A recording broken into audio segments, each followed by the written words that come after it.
Coach, I'm so excited to have a couple of leadership legends stop by in the Limitless Leadership Lounge today. The great John Gordon's wife, Kathryn, and daughter, Jade. Yeah, it was a fabulous conversation. And I asked them both one question exactly the same, and that was, what were their insights on servant leadership? Because I'm very big on servant leadership, and they gave great thoughts on that. And let's get right into it. This is the Limitless Leadership Lounge, where Coach and John learn along with you from some of the world's most decorated leaders. Recently promoted, let's sharpen the saw together. We have not done this in a Limitless Leadership Lounge where we've actually had a mother-daughter combo. So we're really looking forward to introducing the Gordons to the Limitless Leadership Lounge. And I'll start with Kathryn Gordon. She's a wife, a mother, a businesswoman. She's a graduate of Old Dominion University. She began her career as a top producer in sales before finding her passion in acting and modeling. And now she's in her second act, where she's built a thriving portfolio as a real estate investor, film producer, speaker, mentor to women, publishing executive. And through the Gordon Publishing, she helps entrepreneurs, coaches, and thought leaders bring their stories to life.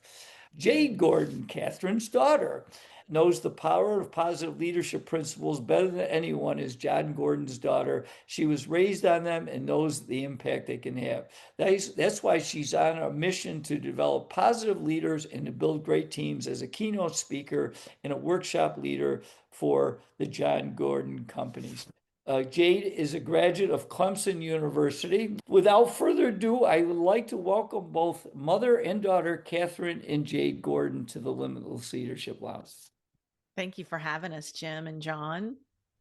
We got to start with, because John Gordon was known as a positive leader, but Kathryn, my research says that when you first were married, John wasn't so positive. So I'm curious if you can share that story and how things, because as a leader, we often can get negative, and how do we help people turn that into being a positive leader? Yeah, that's true. When I met John Gordon, he's very type A, very high achieving. And so it also translated to him being stressed out a lot. And fast forward, we got married. We had these two small children.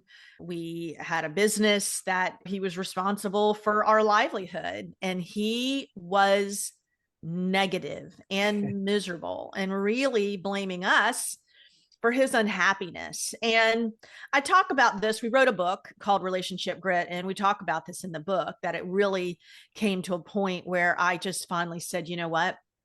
I can't do this anymore. I cannot live with you like this. If you don't change, I'm leaving. And he begged me to stay and just said, please give me a chance. I'm going to try to do this. And he did. God bless him. He started doing very simple things, but consistently. And he just wrote a book called Power Positive Habits that'll be out in a couple months. That's going to talk more about this, but he started walking every day, and he started doing what he called his walk of gratitude.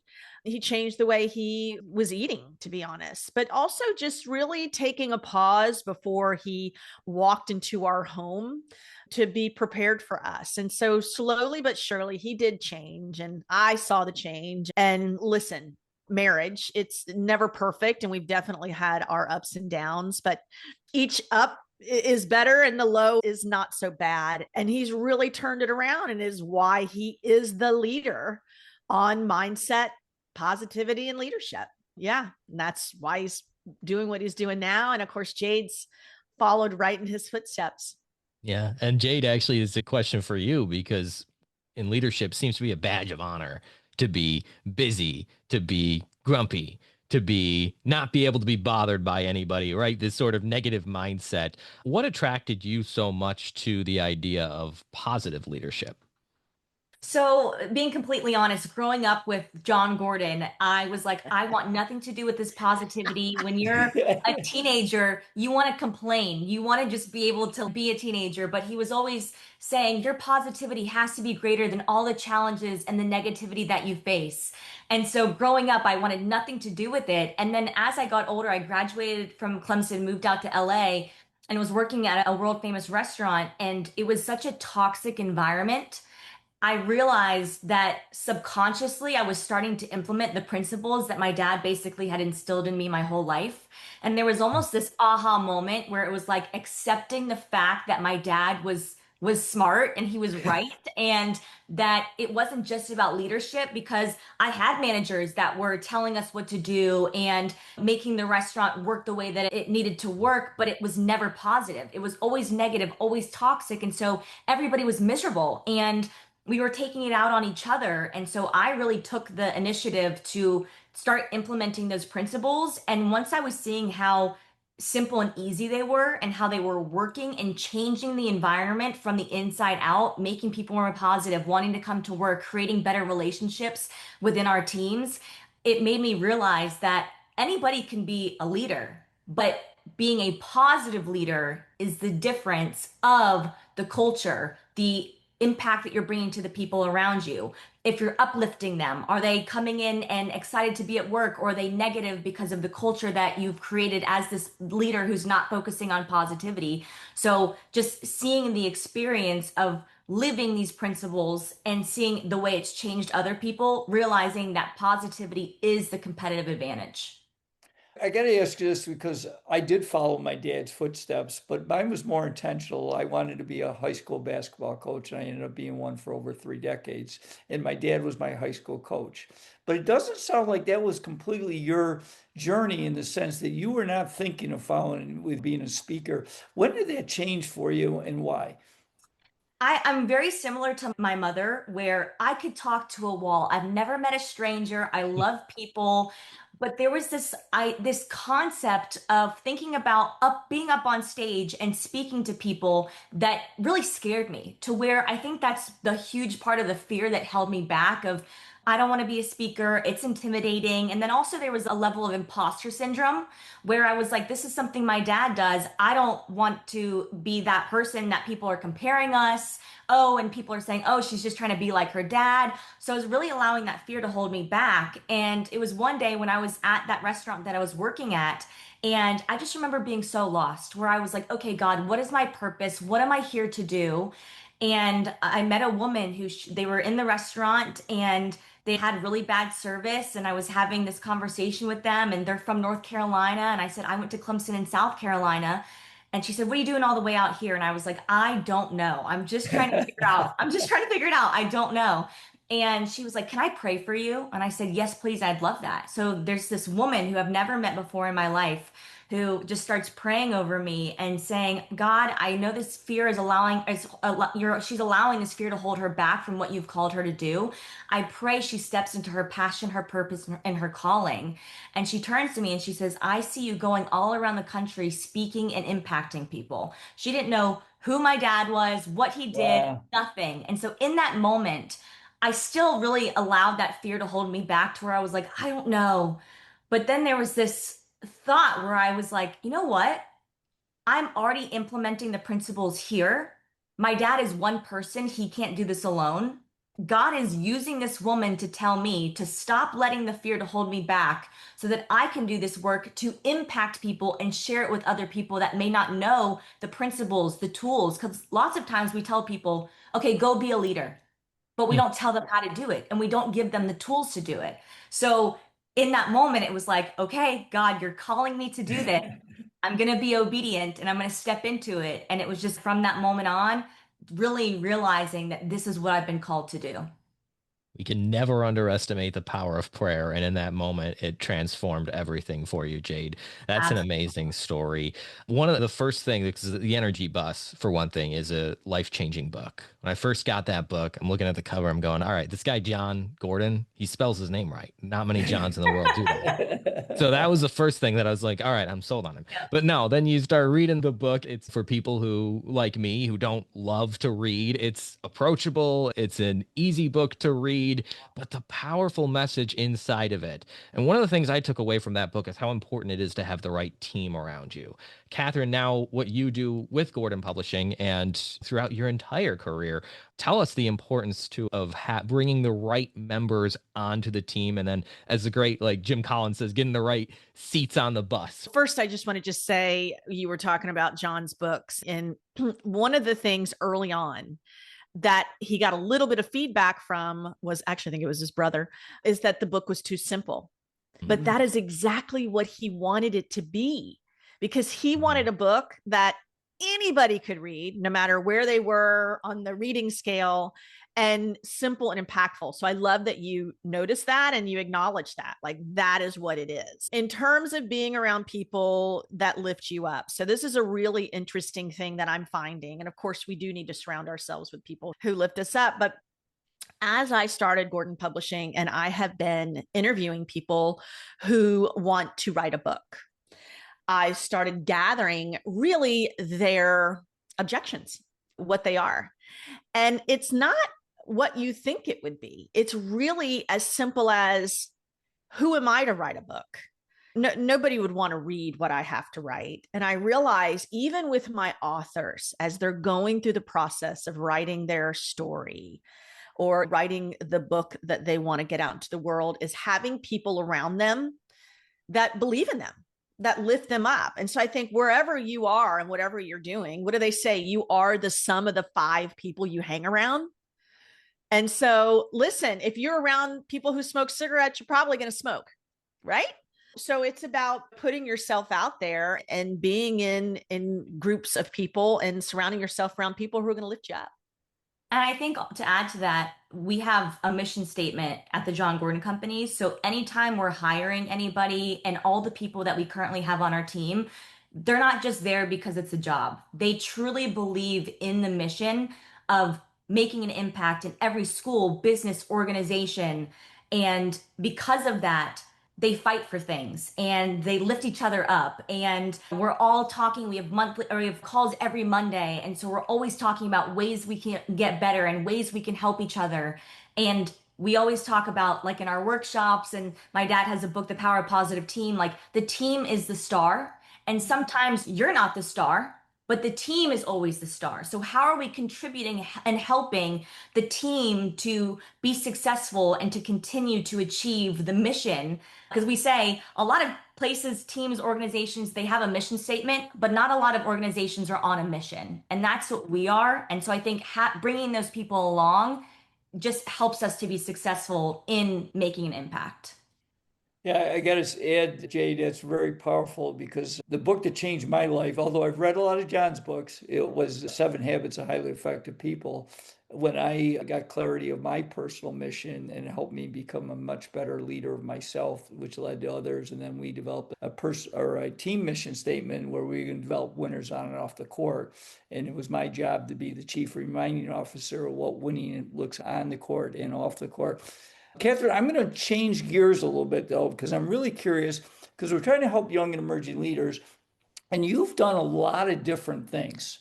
I'm curious to share in making different transitions. Can you give some advice to people? Because often now and I think it's even more today, where someone jumps into a career, does it for a year or two, and then goes into something else. So give our listeners some advice on that. I'd love to. Before I do, I just want to tell you, I also, Jim, read 7 Habits of Highly Effective People when I was about Jade's age. Okay. Yeah. And it changed my life and started me on a positive trajectory. In terms of having different roles, this is a good question, because everyone has seasons. And so if you would have met John and I when we first met, we were very much go-getters in Atlanta, and we were both in a lot of the social scene and really out there. And at one point in our relationship, there was one particular night where we both had very big events that we were supposed to be attending. And we got into a little bit of a fight about what was more important and who was more important. Now, when I say this, I hope young people will hear me when I say there are seasons.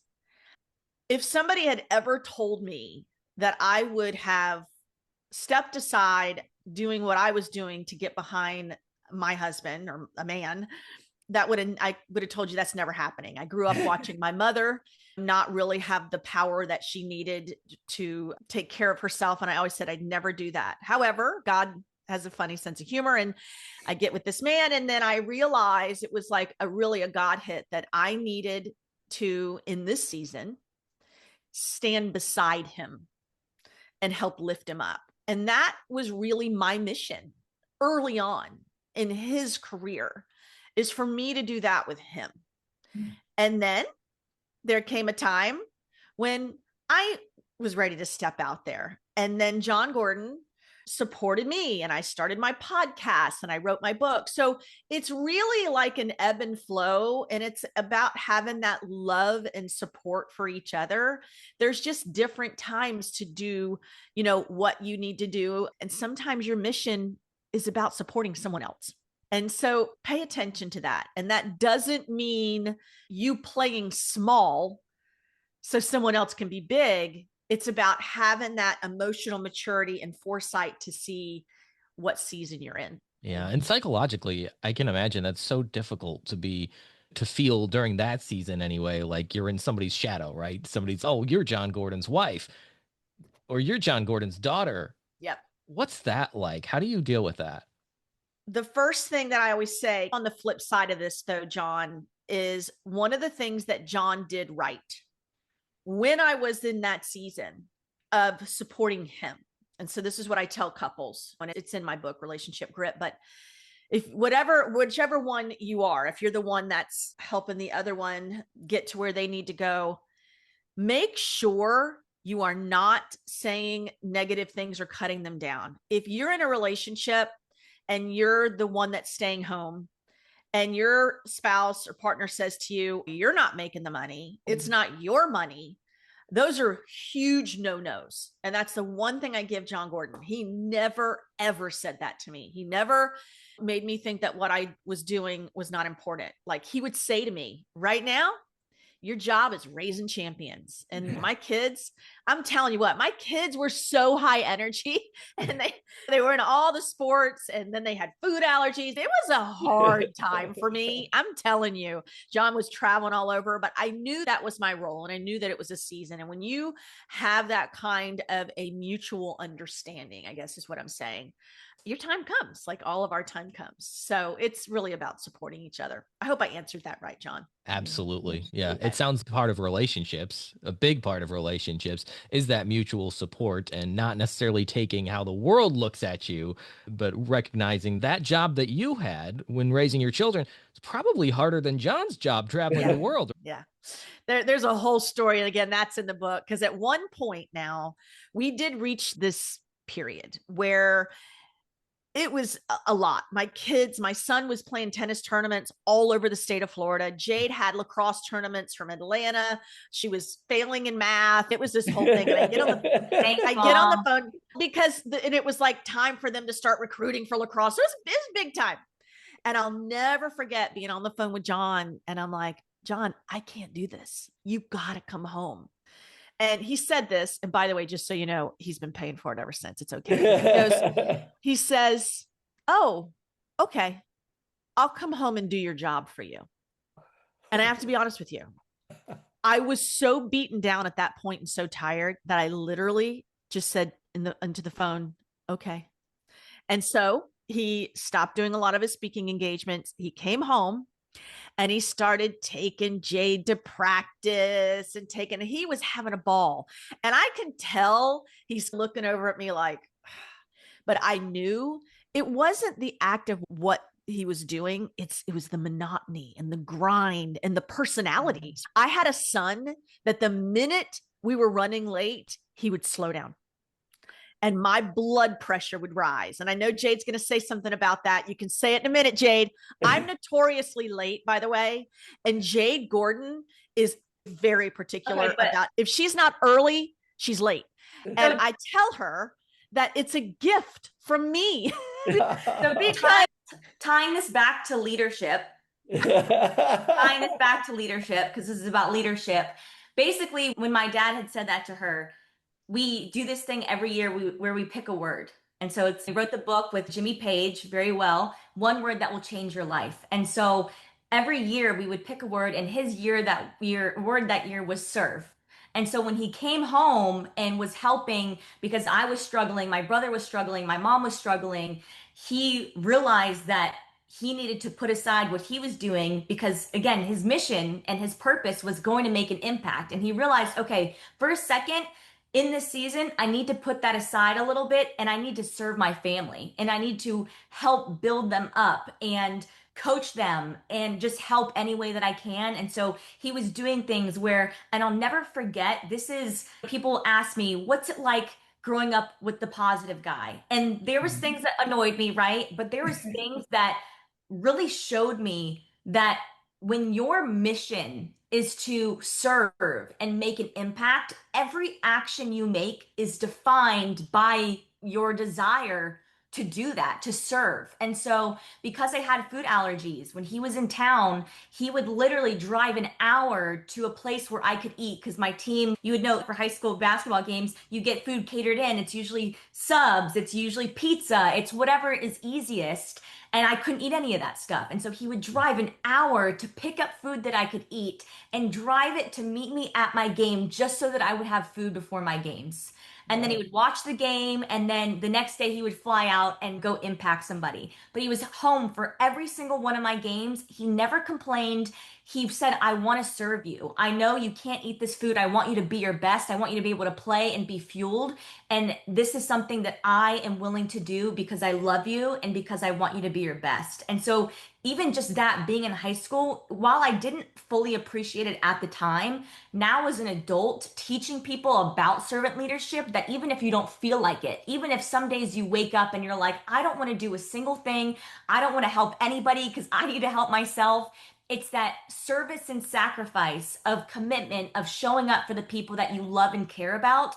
That is being a true positive leader. Like, even if you have such a negative attitude that day, you just don't feel like it, you're still doing what's necessary to help the people around you be their best. And so I think that's like a huge beautiful, thing. Jade. And I'm gonna add on to that. John was, I could tell in the beginning, looking at me like, what is the big deal?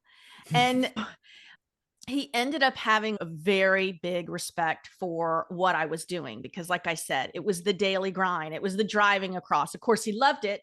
And he said it was one of the best times of his life, because in the beginning, he said, I need a new team. These people are messed up, right? My wife's stressed out. And in the end, he ended up saying, I didn't need a new team. I needed to be a better leader. And it's about getting to the other side of that. And now look at Jade. She just, it's great to hear her saying that, because I'm like, wow, she got it. We got to close the loop on this though, because Jade, did he ever help you with math, or how did that end? No, he was not a good, he's very smart, but he just, I don't think had the patience for teaching me math or doing any of that. So thankfully I had an amazing tutor who I was able to, it was crazy. I was failing math and she got me to pass, and I actually bumped up to 2 different levels than I was. Like, I shouldn't have even. So that's a mindset thing, because she used to say, I'm not good in math. And I found this tutor who was just amazing. And then Jade started saying, I'm really good at math. Wow. It became my favorite subject. Yeah. Wow. And you're a speaker now. Yeah. It's funny. My dad was a government and economics major. And so I'm like, it's just so funny to think about that. We do things, we like things, or we're good at things, and then we do something completely different. Yeah. Jade, I got to ask you, because your first job out of college, it didn't sound like it was a very good experience.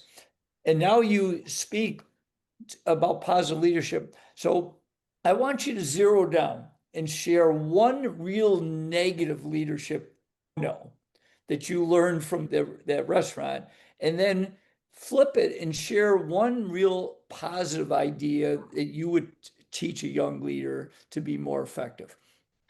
I think for me, being in that environment, I think a part of being a positive leader is investing in the people around you. Mm-hmm. And I think being in that environment, it was always what we were doing for other people, which is fine because we were in the service industry. So that was not the problem. The problem was there was an expectation that when we were coming into work, there was no uplifting. There was no, we're going to have a great day. There was no meeting before and talking about the best ways that we can help each other and help to have it flow successfully. Because I was working at Nobu, which is a world famous restaurant. We're having all these celebrities come in, high profile people, expecting you to give them A+ service while also treating you like you were subhuman.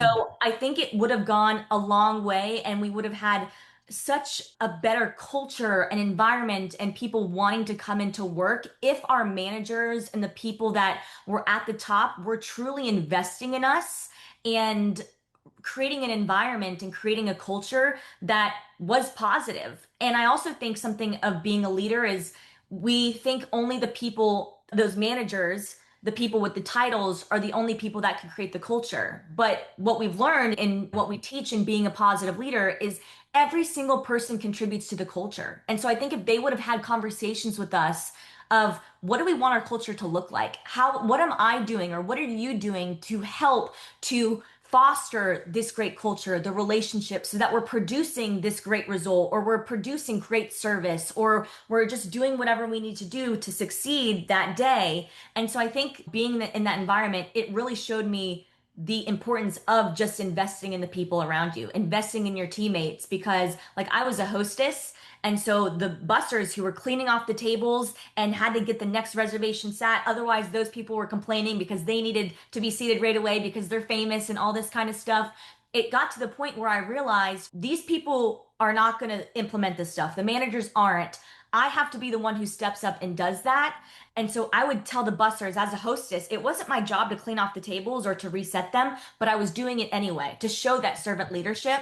And the bussers would say to me, "You're the only hostess that helps us." And I would say, as cheesy as it is, teamwork makes the dream work because you truly can't do it alone. Nobody creates success alone. And so I think that is a huge thing in just creating culture and positive leadership is how are we investing to create a more positive environment? Because that changes everything. Yeah, said. Kathryn, how about talking about leadership? And Jade just mentioned this, the power of leadership, not just as something when you have a title, but in life in general, right? We're all leaders of ourselves. You're a leader in your family. How much overlap is there between leading team members in a professional setting and leading as a parent? It's funny. That's one of our big messages that we try to get out with the John Gordon companies and positive training is that everybody's a leader. So when you see something about leadership, you might think, well, I'm not a leader. I don't have a team. You do. You lead yourself, right? You lead if you have a dog, we're all leaders. So how do you do that? I'm going to give you the flip side of that. I'm going to tell you that for all of John's discipline and focus, I can tend to be, this is the analogy I like to say. So I'm like a balloon on a string and John is a rock. And that balloon string is under that rock. And I'm the one that's always all over the place. And he has just been the steady. And the real interesting thing is to see my kids, who, by the way, as Jade said, wanted nothing to do with leadership, are now both working in our company. And now they're turning to me and trying to get me to do leadership principles. Number one, before we even got on this call, Jade Gordon called me to make sure that I was getting on early enough. Thank you, Jade. Yeah, the tables have turned. And of course, we started a publishing company and now Jade and Cole are helping me with that. Jade's been on calls with me. And of course, according to Jade, I'm not doing anything right. So I'm like, okay, instead of yelling at me, why don't you try being a good leader? So she's working on that. It goes both ways. But of course, in general, the principles always trickle over and it's hard for them not to. And you see the results of that, right? You see the results of not doing it and you see the results of doing it. So some of it's so ingrained in us now, we couldn't not do it. Right. I got to delve into Gordon Publishing. I've been fortunate to have been part of 2 books, A Coach in a Miracle and then a leadership book. And I'm curious with Gordon Publishing, because I think it seems like everybody should write a book. Now, whether they do or not is up to them. But I'm curious, what are you looking for to attract the right authors for your publishing company? Yeah, that's a good question. It's very simple. My tagline is books that impact. My goal with Gordon Publishing is to bring books into the world that help people get better one way or the other. I turn down books, 7 Ways to Kill Your Husband. It's a great idea, but I'm not going to publish it. So I refer it on. So that's it. And I think you said it just now, and that really everybody should write a book. And what I find so rewarding about this is as I start to talk, and that's why I started this, right? I was traveling with John and this started happening. I heard these stories and just thought, wow, that needs to be a book. Yeah, we all have, even if that book is really just for your family, it's a legacy book. And it's also very therapeutic. I have an author right now who sadly, her husband passed away in January. Very healthy man, very unexpected. He had just retired from Northwestern Mutual, very high up, Wow. and started talking to her, and decided she wanted to write a book. And she also had her other stories she wanted to share, addiction, but she's doing a ghostwriting package with us. And she just messaged me because my goal when I bring in authors is that you will have a finished product in 9 months. If you're ready to go, I can make it happen. And so she's been right through the process, and she just messaged me and said, I'm so sad this is going to end because it's been very healing for me. I think sometimes the book is healing. It's a form of therapy and growth. Right. Yeah. I think everybody has a book in them too. Yeah. And Jade, you got 4 books behind you there. And that's, I can imagine you were great at math. You know that already. How did John's books influence you growing up? Were you a big reader back then?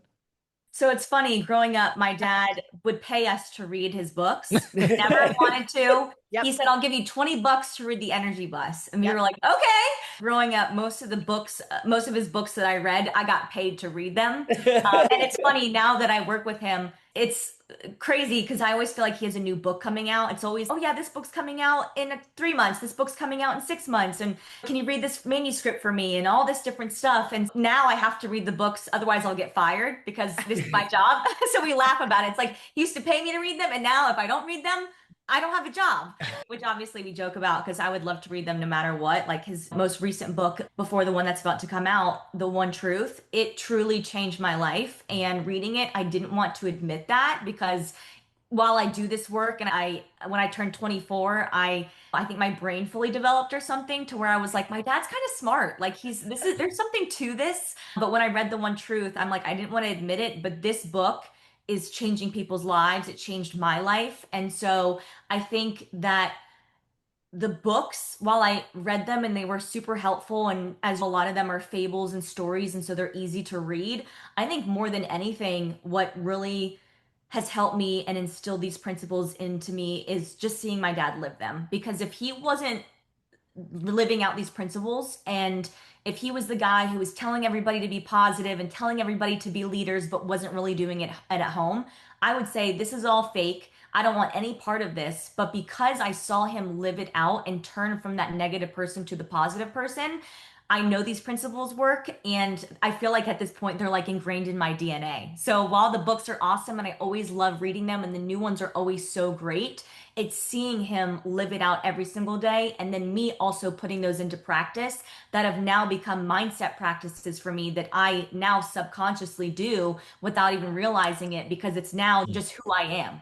Yeah. You got to be consistent as a leader, right? Align your words and your actions. Yeah. And I just want to add to that. The biggest thing about John is, yes, you see who he is as a public person. I am able to see as a private person, if you think he changes lives from what you can see, I get to see it and hear it behind the scenes. And I think for us, one of the most incredible things is him always on the phone with somebody's friend's teenage son who's struggling with depression, or the hockey player who didn't play well. Like, he is always on the phone, encouraging, coaching, trying to help people think positive, right? Helping their mindset, leadership, and positivity. And so seeing that behind the scenes he's not asking for money, none of that. He does it because it's who he is. I think that alone is what makes us all able to do this work and live the mission with him. Really, that's really powerful. We had a guest as a friend of mine, Don Yeager, that's a prolific author and speaker. I know Don, and he's a good man. And he runs a corporate competitor. Jade, I got a question for you. His podcast is all based on leaders that learn from athletics. I'm curious, what's some 1 or 2 leadership lessons you learned from playing sports? Yeah, that's a great question. I really had in high school, my coaches were awful. I had coaches that were truly like nightmare coaches. and to the point where I almost quit playing the sport. It's why I didn't end up playing in college, because it did ruin it for me. And I think going through that season of life and really having to be mentally tough and mentally strong. And that was like one of the moments where my dad had said to me, like, your positivity has to be greater than all the challenges you face. And obviously at the time, I'm like just very frustrated. I'm like, I don't want to hear your quotes and your whatever. But using that and putting it into practice of being like, okay, I'm going to just continue to be the person that is cheering my teammates on. Or because there was so much competition, the coaches' daughters were on the team as well. And so it just created this environment that was not, I don't think, healthy, because they were captains, and it just created, they could do whatever they wanted and were yelling at people, and it just was not good. And so my dad said to me, Jade, even though this is going on, you have the ability, what I did at Nobu, like being the coffee bean, transforming the environment from the inside out. And so sports really helped me to, I think, be as mentally strong and as mentally tough as I am today. And all the challenges that I have faced after that and will face, I know I can get through them, because it was a nightmare. My poor parents, like my dad, it was awful. And so I think I think to myself, if I can get through that, I can get through anything. And it really has helped me to be, as with an athlete mindset, you have to be strong, you have to be tough.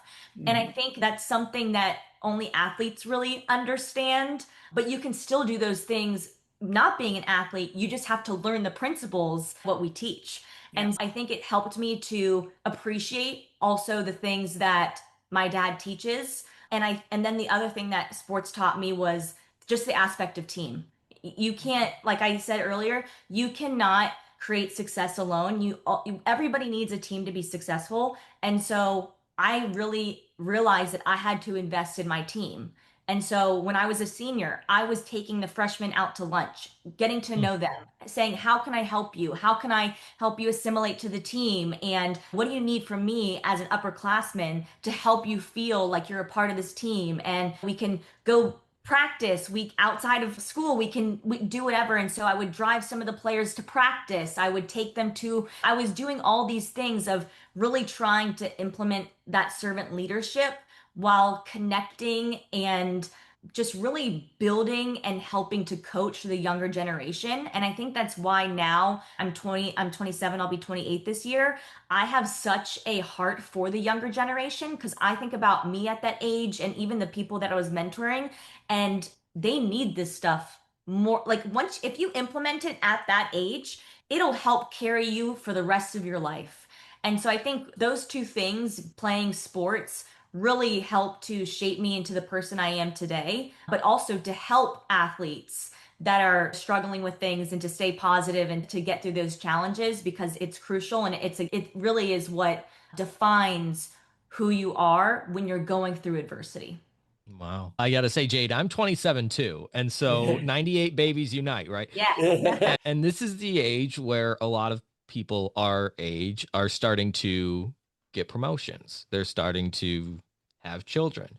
All these different new leadership positions open up that we never had before. I used to just have to lead myself. Now I got to lead more people. So tell us of the books that you've read, since you've read a lot of John's books and others. I know Jimmy Page's answer to this question, but I'm going to ask you, what's the one book that you should read as a young and emerging leader, whether it's one of your dad's books or not, to really get you on the right foot in a new leadership position?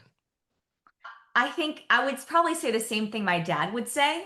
And I know that his answer would probably be to read The Carpenter, because the book The Carpenter is about how to love, serve, and care. And so I think it's about, again, going back to the servant leadership. I think that plays a crucial role in when you're demonstrating those things, you're more likely to get promotions. And when you do get a promotion and you're in that place, or you're in a new stage of life and you're having to lead other people, how are you leading them?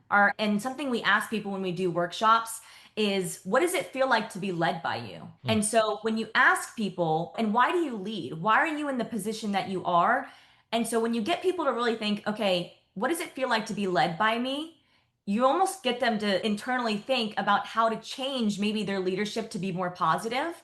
And so when you read a book like The Carpenter, I actually reread it a couple months ago just to refresh, and it's called The Greatest Success Principles of All. And it's really, I think, when you're in that position of stepping into a new role, it's really giving you the tools to do that. And so that's probably one of the ones I would say. Obviously, there's the energy bus, which everybody loves. That one's great. I teach a lot on the power of positive leadership, and we give practical tools and principles there, but that's not necessarily, it's not a fable. People sometimes like to read fables because the principles are easy to come through the story, but you really can't go wrong with any of them. Like training camp, what the best do better than everyone else. And so it's really how to help yourself grow and be your best and help other people grow. But I would say in terms of the leadership and stepping into new roles and leading other people, The Carpenter, I think, is probably one that me and my dad, I know his answer, would also recommend. Kathryn, I got to ask both you and Jade, this is my final question. We really appreciate your insights today. We really enjoyed it. But you both have brought up servant leadership as something that I've got very big on. And like my mission is to be an outstanding role model, makes a positive difference in the world by helping others make their dreams come true. And obviously, I've had some really fortunate situations. One story that exploded all over the world. But another neat is my last year, I had a player that ended up playing in the NBA, and I couldn't believe that I was playing in an arena watching my former player play for the Houston Rockets. It really touched me deeply. But when I really started to transform in servant leadership, Anthony, as a young man, he told my assistant coach in front of me, he goes, the one thing I really appreciated about Coach Johnson was that I knew that he cared more about me as a person than I did as a player, and that meant a lot to me. But so, Kathryn, I'm going to start with you and then Jade. How do you define and what does it mean to be a servant leader? I think I touched a little bit on it earlier, and that is elevating and supporting and lifting others up, even if it's not convenient for you, even if it means you have to take a back seat or you don't shine. It's not about that. So we have a family mission statement, and it's the Gordons honor and serve God in all that we do. And so it's really about that. And when you're doing that, you are being a servant leader. And sometimes it means you're up front. Sometimes it means you're in the back, but it's all for the good of everyone. Very well said. And Jade? Yeah, I would echo that too. I think, like I had mentioned, the story of my dad going to get me food. And even though my dad, I think part of the reason why he used to be a little more negative is because he doesn't have patience like me. I don't have patience either. And so driving an hour to get food and then an hour back is something that he doesn't necessarily want to do. Nobody really wants to do that. I wouldn't want to do that. But the fact that he did it, even though it's something that he would rather not be doing, that to me shows servant leadership. And so I think in every aspect of what we teach and how I live my life, it's defined by, even if I don't feel like doing it, I'm still going to. And it also ties into your feelings versus your commitments. And so as a servant leader, your feelings will deceive you. Some days you may not feel like doing it, but your commitments are what drive you to continue to do that. And so I think that's a servant leader, that you're not defined, you're not letting anything change what you're doing. It's because you've made a commitment to be that servant leader. Those are your actions, and that's what you're going to do to serve other people. That's so good, Jade, because I don't feel like working out today, but I know that I have to. True. That's serving yourself. That's great. Right. Well, just so I'm healthy and I can continue to serve all of you. But yeah, that's right. great. That's right. Fortunately, I already got my workout in. That's the next thing I need to do is get up early enough to do it before I start my calls. That's right. Leadership is your leadership journeys are inspiring to us. And we want to thank you for your time today. And both of you, I know you have incredibly busy schedules and full calendars. You're making a difference in the world. So thank you for spending some time with us. Finally, best ways to contact Goehring Publishing, and how do we know if we're the right type of author to get in touch with Goehring Publishing? Yeah, good question. First off, I just want to say, Jim, thank you for your patience in getting this booked, because I know we were all over the place, but you stayed strong. So Goehring but publishing is, like I say, I want to publish books that impact. If you have a story to tell and, it's in some way going to help you or somebody reading it get better, those are the kind of stories that I want to publish. And you can go to gordonpublishing.com, fill out an intake form, and it comes right to me. We'll follow up, and it'll be rather me or Jade or our son Cole who will get on a call with you and talk it through. And it's a wonderful process. I'm loving it. Yep. If you have a book you want to write, and you can follow me at Kathryn Gordon on Instagram as well. And just to add to that, for any of the leaders listening, we at the John Gordon Companies just launched a new program about 6 months ago called Certified Positive Leader. And so within Certified Positive Leader, because we've had a training company where people can get trained and be certified to teach on this content, but not everybody wants to do that. Not everybody wants to be a keynote speaker or a trainer. And so we created this program called Certified Positive Leader, where you get access to monthly coaching calls. So we always have a guest speaker every single month who teaches on a leadership topic, and we do quarterly sessions. So John, my dad, will do a quarterly session where anybody who's in the program can hop on, ask questions. He'll teach on a topic. And if you're not able to make it at that time, we have a portal where you have access to the replays. We have a toolbox where we have over 40 different resources. So I've had people reach out to me and say, hey, how do I have a difficult conversation? Oh, it's in the portal, check here. And then they can download it, share it with their team. We have 6 different video programs in that portal. We have a book club, so you get the action plans to each book as you're reading them. So we have so many different resources for people. And we created this because we have a ladder where we have people who are learning it. They're reading the books, they're listening to John's podcast. And then there's, like I said, the trainers, which is the highest level, but not everybody wants to do that. And so we want people to lead, go be positive leaders. And like I said earlier, we're telling people to be leaders, but we're not telling them how to do it and not giving them the resources. And so when we decided that we were going to create this program, my dad was like, I want it to be affordable for people. I don't want it to be where people are not able to join because of finances and because only a limited amount of people can have access to this. No, he said, I'm only one person. I want people to have access to it online no matter what. And so we priced it. It's like I think a $15,000 value for only $97 a month. And if you pay in one lump sum, it's $997 for the year. And then after the year, it goes down to $49 a month. And so because we wanted to honor the people that stay with the program, and we're constantly updating it with new resources, new content. Like I said, we have the monthly calls as well as the quarterly. And when we were creating this program, we have had a meeting with our team, and people were like, $97 a month, John, this is worth thousands of dollars. And he said, I don't care. I want people to have access to it because we need more leaders. We need more people to go out and show leadership. And because our mission is creating more leaders in every business, organization, and school, we wanted to make it accessible to people. So if people are interested, it's called Certified Positive Leader at the John Gordon Companies. You can we have a couple different websites that show the different options, but we have about 250 people now in the group, and it is awesome. We're about to start doing things to facilitate relationships with like-minded people. So doing monthly calls where people can get on, and we're actually facilitating some of the activities from our workshop to create connection and to just help people be more positive leaders. We're seeing it just be so awesome and make a difference. So if anybody's listening and wants to join, we'd love to have you. Wow. Certified Positive Leader.